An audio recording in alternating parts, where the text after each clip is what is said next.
안녕하세요. 호남소그룹입니다. 이번에는 현재 대우건설 인수와 관련된 이슈로 이목을 끌고 있는 광주 출신 정창선 중흥그룹 회장에 대해 소개해드리려고 하는데요. 지난 14일 기자간담회에서 정창선 중흥그룹 회장은 대우건설은 기술력이나 인재, 회사는 좋은데 경영 상태가 좋지 않은 점을 들어 회사를 살리기 위한 결정이라며 대우건설을 인수하겠다고 밝혔습니다. 정창선 회장은 1942년 음력 12월 4일 광주광역시에서 태어났습니다. 19살의 현장직인 몫으로 건설업에 발을 들여놓기 시작했는데요.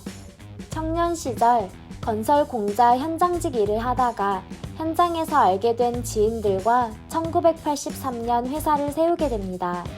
이 회사가 바로 지금의 중흥건설의 뿌리, 금남주택입니다. 금남주택에서는 주로 연립주택을 짓는 사업을 했죠. 그리고 1989년 금남주택에서 중흥건설로 상호를 변경하는데 4년 뒤인 1993년에는 중흥종합건설, 이듬해인 1994년에는 세운건설을 각각 설립해 사업을 확장합니다. 1980년대에는 정부가 택지를 공급하지 않아 지주들 땅을 일일이 사들여 집을 지어야 했기 때문에 정창선 회장은 다른 건설사가 포기한 땅, 지분 70개를 악착같이 모아 600가구를 분양했는데 200가구가 당시 큰 사업일 때니 굉장히 큰 규모였다고 할 수 있습니다.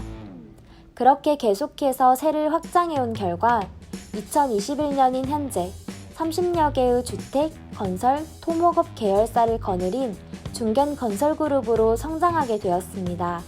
중흥건설그룹은 2015년 처음으로 대기업 집단인 공시대상 기업 집단에 포함되었는데요. 당시 대기업 집단 선정 기준은 자산 총액 5조 원 이상이었습니다. 그는 중흥그룹을 키우는 것에만 주력한 것이 아닌 호남 지역 지역구 활동도 꾸준히 해왔는데요. 사업이 어느 정도 자리 잡은 이후에도 전남대 경영대학원 최고 경영자 과정을 수료하고 1992년에는 대한주택건설협회 광주전남 지회장을, 2004년에는 광주시 체육회 부회장을, 2017년에는 광주전남 지역신문인 남도일보 회장을 역임하고 2018년에는 광주상공회의소 회장에 취임했습니다. 본인 역시 호남 출신에다가 호남에서 뿌리를 둔 그룹이다 보니 호남 지역의 일자리 창출, 지역 밀착형 사업 및 취재에 관심이 많은 것으로 알려져 있는데요. 2017년 남도일보 회장 취임 인사말에서 정창선 회장은 기업 이익을 지역사회에 돌려준다는 차원에서 언론, 문화재단 설립 등에 적극적으로 나설 예정이다며 호남 지역에 대한 보답과 꾸준한 사회공헌 활동을 약속하기도 했습니다. 그는 실제로 길거리에서 지나치면 4조 원 이상 매출을 올리는 회사의 기업인이라고는 믿기지 않을 만큼 검소한 차림의 소탈한 성격으로 굉장히 유명합니다. 또한 정창선 회장은 곧 팔순을 앞두고 있는 나이인 지금도 주택사업에 대한 열정이 청년 때 못지않게 뜨거운데 매일 아침 7시 정시에 출근하여 회의를 주재하고 주요 프로젝트를 직접 챙기고 특별한 약속이 없으면 매일 직원 2명을 불러 회사 주변 식당으로 향한다고 합니다. 7,000원짜리 백반으로 점심을 먹으며 직원들과 대화를 하는 것이죠. 19살의 나이에 몫으로 건설업에 뛰어든 이후 한밭집에서 밥을 먹던 습관을 이어간 셈입니다. 정 회장이 주로 입는 옷은 회사에서 맞춘 근무복으로 근검절약이 몸에 밴 그는 10년쯤 된 근무복을 아직도 입고 다닌다고 하네요. 본인 스스로도 청년 시절 현장직에서 몫으로 근무했던 경험이 있기 때문에 지역사회와 청년 문제에 대한 관심도 많은 것으로 보이는데요.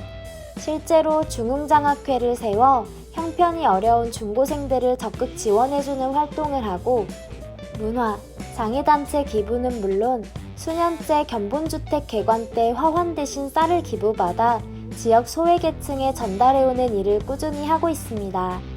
회사 재무 상황을 아직도 매일 체크하며 사업별 자금 흐름을 알파고처럼 꿰뚫고 있고 그가 실제로 거주하는 곳도 중흥건설이 지은 아파트일 정도로 중흥에 대한 애정이 남다릅니다. 앞서 짧게 소개해드렸던 것처럼 현재 정창선 회장이 대우건설을 인수하겠다고 밝혀 세간의 화제가 되고 있는데요. 이에 대우건설 노조는 정 회장이 인터뷰에서 매각 절차가 마무리되는 대로 노조와 대우건설 임직원을 만나 진심을 전할 것이라고 밝힌 부분에 대해 매각이 모두 마무리된 후 대화를 진행하겠다는 것은 중흥그룹이 처음부터 노조를 비롯한 대우건설 내부 구성원들을 철저히 무시하고 있는 것으로 보인다며 정창선 회장에 대한 유감을 표시하며 반발했죠. 그러나 그는 대우건설 노조의 반발에 대해서는 극복할 수 있다는 자신감을 내비쳤습니다. 편법으로 진행하는 것도 아니고 대우건설 구성원들에게 악영향이 가는 것도 아니고 대우건설을 돕기 위한 일인데 시비를 걸릴 이유가 없다고 주장했죠. 중흥그룹은 시공능력평가 기준 중흥토건 15위, 중흥건설은 35위의 이름을 올리고 있는 반면 대우건설은 국내 건설업계 6위로 시공능력 평가액이 8조 원을 넘어서는데요. 이번 중흥그룹의 대우건설 인수가 성공적으로 이루어지게 되면 대우건설과 중흥건설, 중흥토건을 합쳐 평가액이 11조 원을 넘게 되어 삼성물산, 현대건설에 이어 탑3 건설사가 될 전망입니다. 영상 시청해주셔서 감사합니다.